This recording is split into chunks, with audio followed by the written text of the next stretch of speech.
ভাল কামবোৰ কৰি যাওক, আনে সন্মান কৰক বা নকৰক কোনো কথা নাই। মনত ৰাখিব, সূৰ্য তেতিয়া উদয় হয় যেতিয়া হাজাৰ হাজাৰ মানুহ শোৱা পাতিতেই থাকে। কোৱা হয় ফুল বেচা মানুহৰ দুহাতত সুগন্ধি লাগি থাকে। তেনেকৈ ভাল কাম কৰা মানুহবোৰ সদায় জিলিকি থাকে। আপুনি আপোনাক বেয়া পোৱা মানুহবোৰক হিচাপ কৰি সময় নষ্ট কিয় কৰে?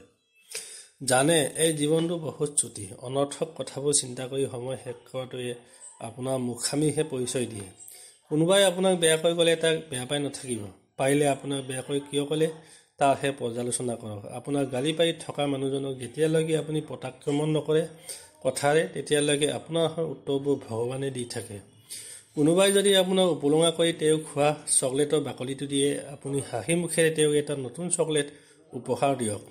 তেওঁৰ যদি আত্মসন্মান আছে, তেওঁ আত্মগ্লানিত ঠিকেই ভুগিব। অহিংস নীতি এইটোৱে অমোঘ শক্তি। আপুনি দিনটোৰ আৰম্ভণিতে এই সংকল্প লওক।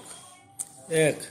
ভগৱানে মোক এই জীৱনটো উপহাৰ দিছে কিবা এটা ভাল কাম কৰিবলৈ।